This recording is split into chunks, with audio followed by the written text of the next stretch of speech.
We're leaking the script to Rostermania. Let's get right into it.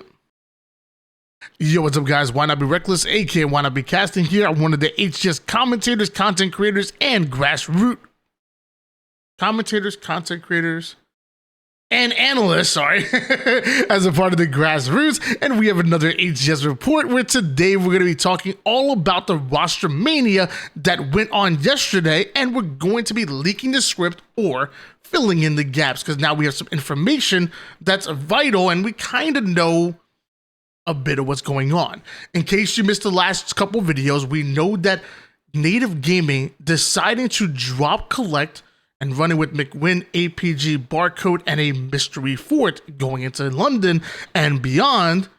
We also know about Sentinels dropping Spartan, Lethal, Boo Boo Doo, Falcated, and now we have to know who their fort is. And this is going to be a move that has a bit of a trickle-down effect, which we're going to talk about, because it's not going to affect these two teams.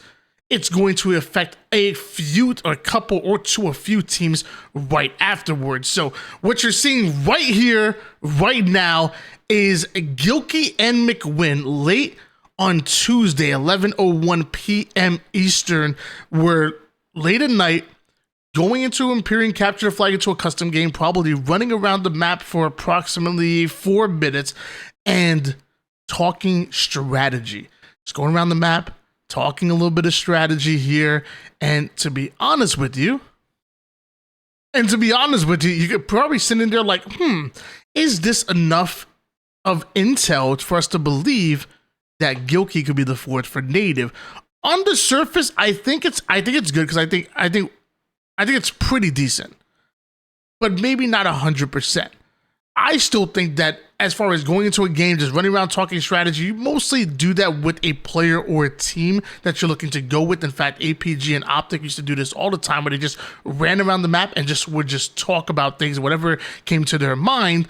But I think you mostly do that with your team as opposed to just some random player. On top of that, an APG stream literally just this morning, he talked about their fort being known for slaying, but being underrated as an overall player, and on top of that, having incredible game sense and game awareness. And if that doesn't describe Gilki, I don't know what does. So I'm gonna go out there. I'm gonna put my reputation on the line, because you guys know I'm batting at a pretty good average when it comes to breaking down the Rostermania. And I'm going to say there's a large a large chance, that Gilki will be Native Gaming's fourth. And I think this can be good.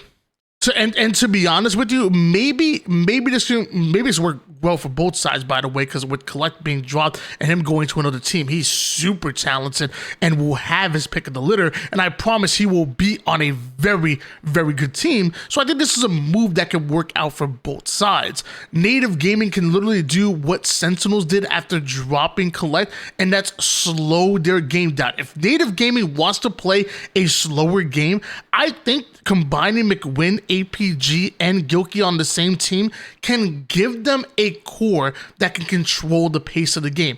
And it's kind of similar to what Sentinels did, and to be honest with you, it worked very well for Sentinels, which is also why I was very confused when they decided to drop Spartan after, one bad tournament that might have been caused because of his health issues. But that's another story. Either way, if Native Gaming wants to play a different brand of Halo, they want to slow the game down, they want to really count on their awareness and count on a setup heavy offense and defense as well, this is a great move for them, because I think Gilki, with his slang ability, and the way that he approaches the game, with Callus calling him the best back player in the game, like that's what he does. He plays that back type of role. He covers his teammates, and he's damn good at it. He has a damn good shot, a damn good sense of the game, and more importantly, if the team ends up going 2 or 3 down, he's very aware, able to communicate that, and able to adjust very quickly. And lots of times he makes a play that can equalize the situation as opposed to continuing to snowball it. So I think Gilki is a good pickup for Native and what they're trying to do on paper. we'll see if they're able to execute in game as well as this could look on paper. So, with this move, we know that Gilki was formerly of Proton Gaming. You're probably thinking to yourself, well, Proton Gaming, Suspector, Sab, and King Nick, who would be their fourth? Well, I mean, I don't have any information for that, to be honest with you.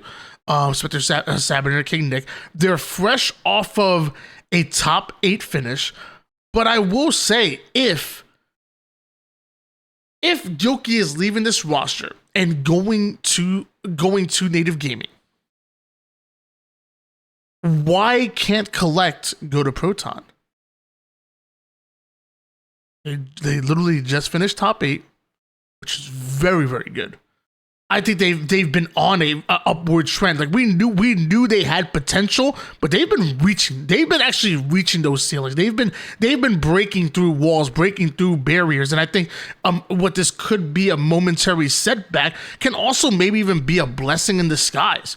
Like how good would Collect be combining with Sab and Suspector? I already said it multiple times. I think Sab and Suspector's gameplay complement each other so well. I love them on a team together. I do. Now you add Collect to that mix? Holy hell. Now you have King Nick coming in and his well-timed flanks, and the fact that out of all of the players out there who probably had the most improvements going from a battle rifle to a bandit rifle, King Nick probably has a good case for winning that award. Dude, he was already a great player, but he's damn good with the bandit. Holy hell. All I'm saying is, I don't have any proof. All I'm saying is, if Gilki does end up going to Native Gaming, why can't Collect go to Proton? Why wouldn't that make sense? The options are a little limited right now. Unless there's going to be some more Rostermania stuff, as of right now, I think this is a good move for Collect. Don't have any proof. Don't know this for sure. No intel. I'm just putting that out there because I believe that Gilki's going to Native Gaming. Let's move on to what we do have proof of, and I'm gonna be honest with you guys. I heard from multiple sources. You already know I'm not going to reveal it, but I've heard from multiple sources that Sentinels were targeting Precision. No promises. Ink hasn't gone to paper, but I heard from multiple sources that Sentinels were targeting Precision to replace Sparty. And it's funny because Wes Price Clutch, who was actually on our last 2 shows, talked about how he would love for Precision to go to Sentinels. He saw that move. He kind of willed it a bit forward. I will say he almost spoke into existence.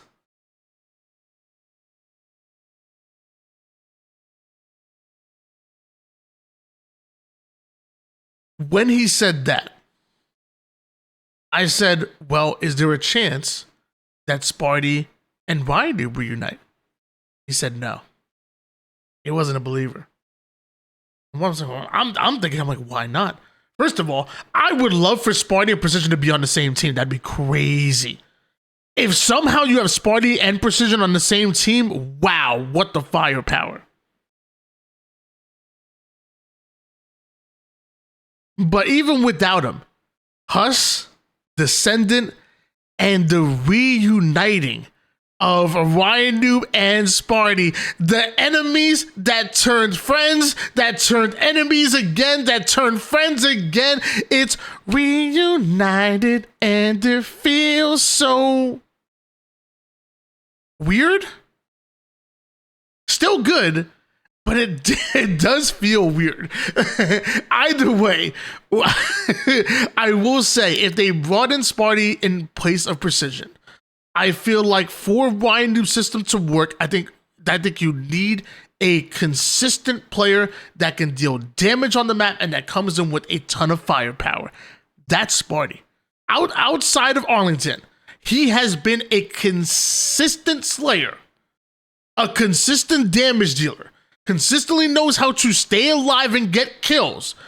He's good. He's really damn good. And you add in Descendant with his X Factor self, because you know Descendant be popping off as well. You know that. Huss, when I listen to the scrims, has become he has a voice in the comms, definitely. It feels like a co-IGL to obviously Ryan Dube's system. It works. It just works. So as of right now, guys, we see that Spartan is scrimming with complexity. No way. I want to make this very clear. No way, shape, or form I say anything is set in stone. Not saying that. All I'm saying is what I see and what I hear. And I see Sparty's team with complexity, which it makes sense to me. It's a good fit. And I hear that Precision is going to Sentinels. I've heard it from multiple people now.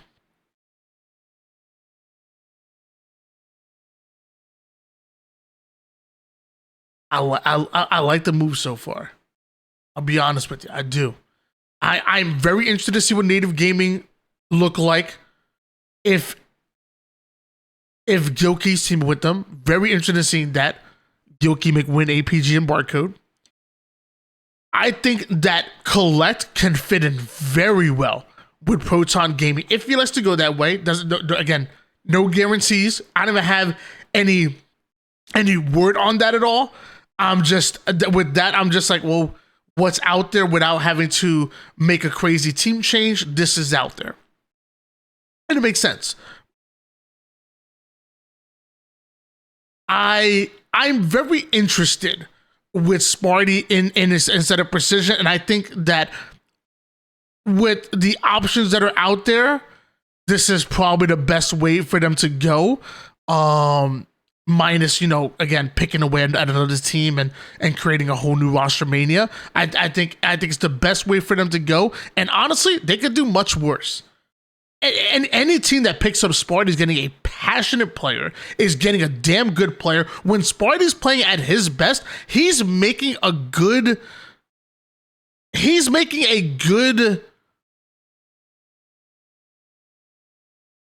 case for top 5 in the game. When he's playing at his best. Like when he's playing at his peak, he makes a case for top 5 in the game. Am I ready to put him there? Maybe not, but he's up there. He's up there. He makes a case for top 5. I'm sure he's in a lot of people's top 10s. It's good. It's freaking good. So I'm not mad at that whatsoever. And Sentinels with Precision, I'm not mad at that at all either. I'm interested. I think Precision is not. I've said it so many times. Precision is not just one of the best young talents in the game, not just one of the best young slayers in the game. He's one of the best slayers. Period. He's good. He's damn good. And I know he's very new to the scene, but I think if you watch the way he plays, you watch the stats,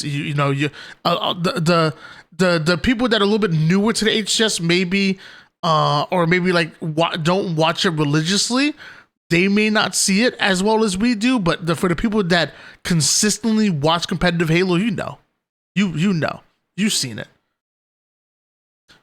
Precision's talented, and I think both Sentinels and Complexity's game plans don't have to drastically change if those two players swap. So, Rostermania, guys, leading into London, fun, and I'm excited to see what happens in London. I think these are moves that may just work out for everybody in some way, shape, or form, but only time will tell. We have scrims, we have open series that are coming very soon. And obviously we have London in about a month and a half. So, by the time London comes along and the placings start, and we start seeing the placings, we'll know who made the better moves. Will it be the natives? Will it be the Sentinels? Or will it be somebody else that makes a move before London? Only time will tell, guys. That's your HCS report. Thank you guys so much for stopping by the stream. Really do appreciate it. If you're watching live, if you're watching on the YouTube, make sure you like, subscribe, and leave a comment down below. We're going to be doing these a lot more often. It's just that it's been a pretty quiet season so far, but now things are starting to get loud. All right, peace out.